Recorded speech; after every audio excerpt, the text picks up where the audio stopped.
মানুষের জীবনটা একটা অদ্ভুত যুদ্ধ। যত বড় হবেন ততই সত্যটা উপলব্ধি করবেন। এই যুদ্ধটা কিন্তু এত ফেয়ারও না।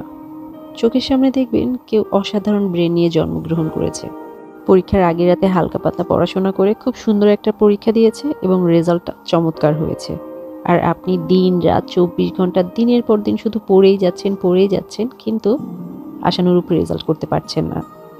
আবার অনেক সময় দেখবেন অনেক অর্থ প্রাচুর্যের মধ্যে কারো জন্ম হয়েছে, তার কোনো কিছুর অভাব কখনোই ছিল না, অথচ আপনার মন খারাপ হবে বাবার কাছে ফোন করে 10মবারের মতো সেমিস্টার ফি চাইতে গিয়ে পৃথিবীর ওপর আপনার অনেক অভিমান হবে।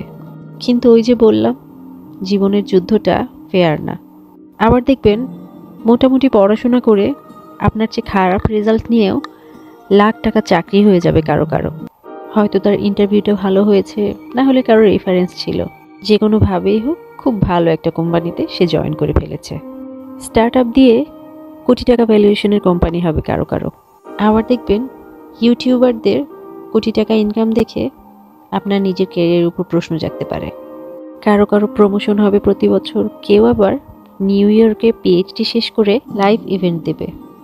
আবার দেখবেন ব্যবসায় লস খেয়ে লোনের টাকা পরিশোধ করতে না পেরে যাবজ্জীবন জেল খাটবে কেউ কেউ। আবার শত চেষ্টায় চাকরি মিলবে না কারো কারো।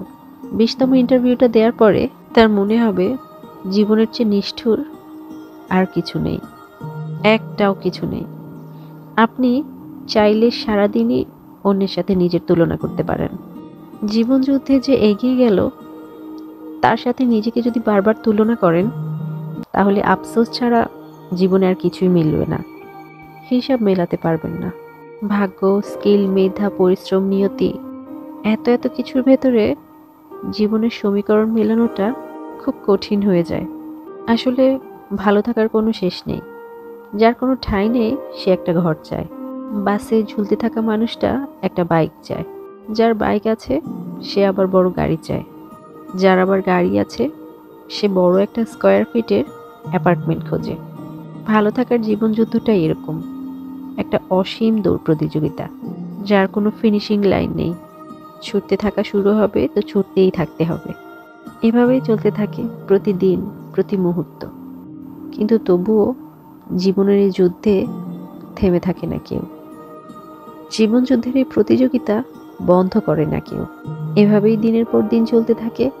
আমাদের চাহিদার যেমন কোনো শেষ নেই, তেমনি আমাদের ভালো থাকার, নিজেদেরকে ভালো রাখার আর একটু উন্নত রাখার চেষ্টা করারও কিন্তু শেষ নেই। জীবনটা আসলে এভাবেই কেটে যায়, দৌড়াতে দৌড়াতে আর হাঁপাতে হাঁপাতে।